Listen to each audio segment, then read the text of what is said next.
प्यारे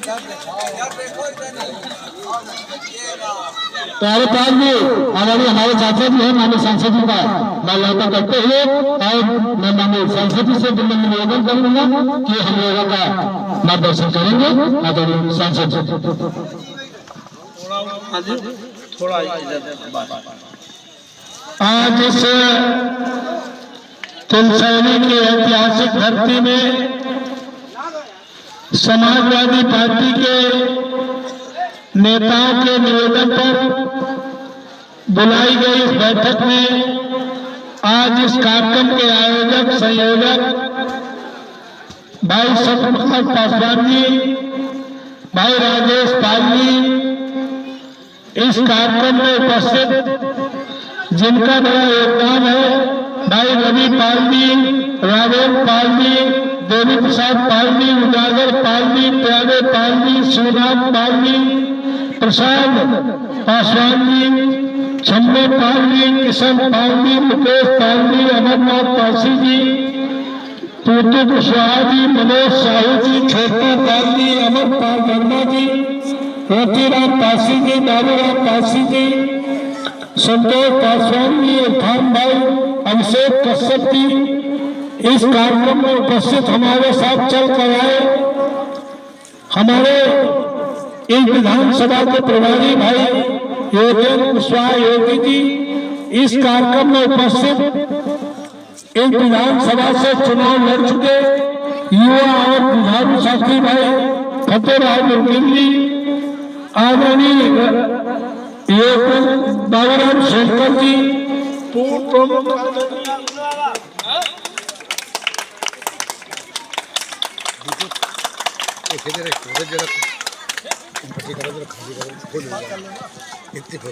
आदरणीय पूर्व प्रमुख चंदी प्रसाद जी, आदरणीय पूर्व प्रमुख साधु यादव जी, हमारे पूर्व पार्षद और जुझारू नेता कांग्रेस के बाबूराम शंकर जी, हमारे बहुत ही सहयोगी आदरणीय रमाकांत पासवान जी, पूर्व प्रधान, यहाँ पर उपस्थित सभी सम्मानित बुजुर्गों, नौजवान दोस्तों, प्यारे बच्चों, मैं सबसे पहले इस आयोजक साथियों को, उपस्थित जन साथियों को आने वाली होली की ढेर सारी बधाई देता हूँ और इस कार्यक्रम का बड़ी देर से संचालन कर रहे हैं हमारे युवा जो साथी विजय पाल जी।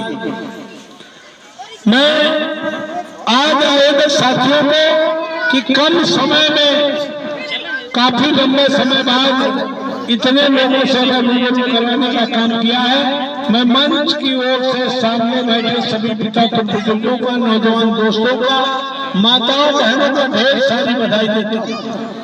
और आज एक ही बात कहने आया हूँ, आपने 1996 में हमें पार्लियामेंट लगाया, 98 में पार्लियामेंट लगाया, 99 पार्लियामेंट लगाया, 2004 में पार्लियामेंट में भेजने का काम किया। 4 बार में न आप थके, न छके, न रुके, न डरे, जब तक हमें पार्लियामेंट में नहीं भेज दिया। उन तमाम जाने अनजाने लोगों का मैं मंच की ओर से हार्दिक स्वागत करता हूँ, बंधन करता हूँ, अभिनंदन करता हूँ। 2009 में 15 दिन का समय था, कांग्रेस का आखिरी नामांकन का दिन था। आपने बिना देखे, बिना सुने, बिना बताए, बिना जताए बड़े पैमाने पर इस समाज में हमारा साथ देने का काम किया है। मैं उन सभी साथियों को मैं पुनः बधाई देना चाहता हूँ। आज एक ही बात कहने आया हूँ कि उस जमाने के नेताओं में नीत थी, नियत थी, नैतिकता थी, लेकिन जो 10 साल से तानाशाह बैठा है, उस तानाशाह ने आते ही यहाँ के लोगों से कहा, बहनों भाइयों, कांग्रेस से बड़ा भ्रष्टाचार किया है, विदेशों में काला धन जमा किया है, तुम हमें गद्दी में बिठाओ, हम 100 दिन के अंदर काला धन लाएंगे। और इतना काला धन है, इतना काला धन है कि भारत के प्रत्येक आदमी के खाते में 15-15 लाख आ जाएंगे। मैं 14 में भी चुनाव लड़ रहा था, लोगों ने सोचा 5 साल को 2004 में जिताया, 9 में जिताया। एक बार अगर मोदी जी की बात मान ले, 15 लाख में सही 5 लाख मिल जाए तो 5 वोट है 25 लाख तो ऐसे होगी।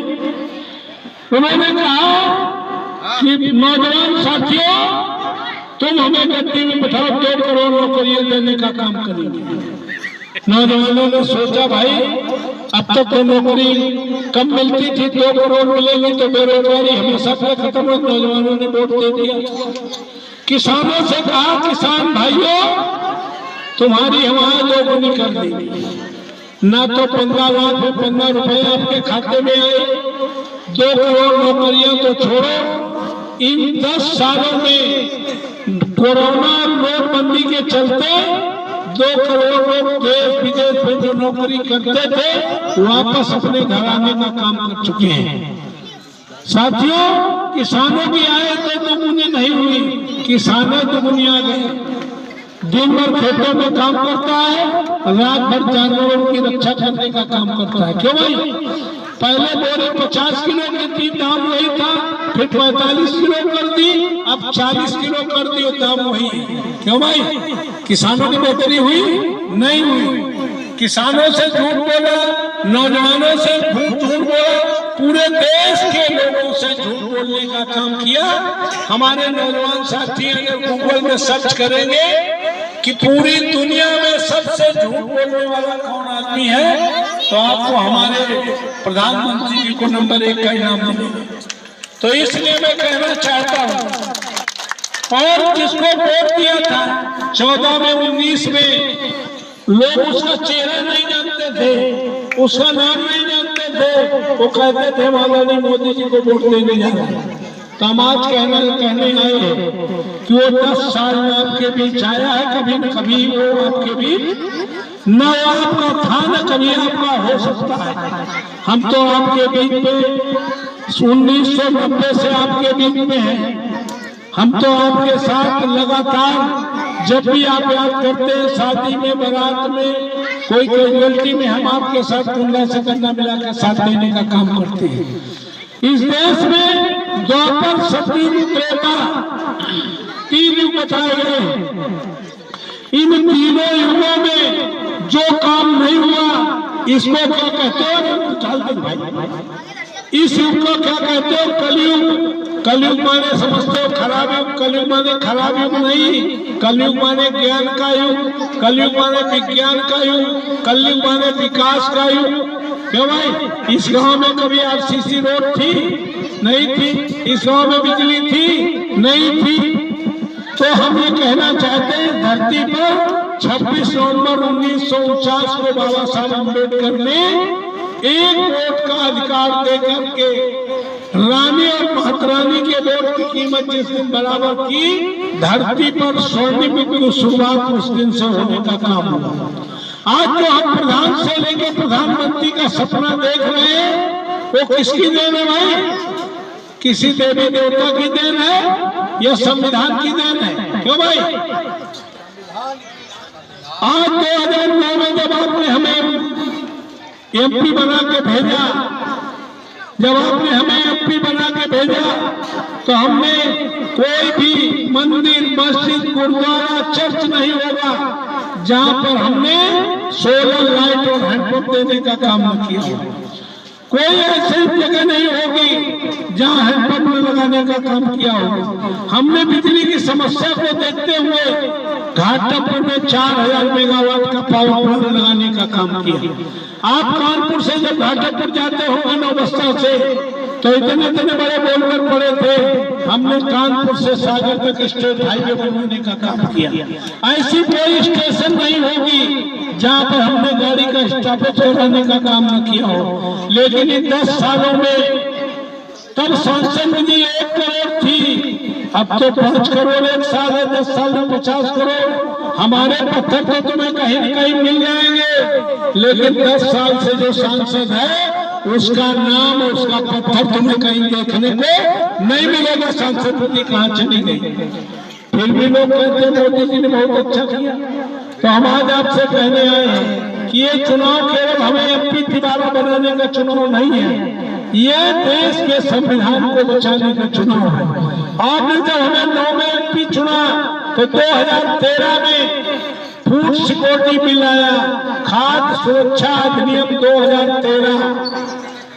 जो भी कोटेदार होंगे उनके बोर्ड में लिखा रहता है खाद्य सुरक्षा अधिनियम 2013। उस समय कांग्रेस की गवर्नमेंट थी, समाजवादी पार्टी साथ में थी। भोजन के अधिकार का कानून पार्लियामेंट ने पास किया और 5 किलो राशन का दाम 2 रुपए किलो गेहूं, 3 रुपए किलो चावल का दाम रखा गया, जो 12 और 13 रुपए होते हैं। ये 12-13 रुपए का राशन है, 5 किलो राशन, ये कोई फ्री का राशन नहीं है। और उस समय गैस सिलेंडर था 300 का, आज है 1100 का। तुम्हें 12-13 रुपए माफ करके 800 रुपए तुम्हारी जेब से निकाले जा रहे हैं। आप समझ रहे हैं हड्डी में खून है, कुत्ते के गाल में खून है। महंगाई चरम सीमा पर है, पेट्रोल डीजल के दाम बेतहाशा बढ़ रहे हैं, किसानों को वाजिब दाम नहीं मिल रहा, नौजवानों को नौकरियां नहीं मिल रही। और शेड्यूल कास्ट और पिछड़ों का इन 10 साल में कोई नौकरी देने का काम नहीं किया।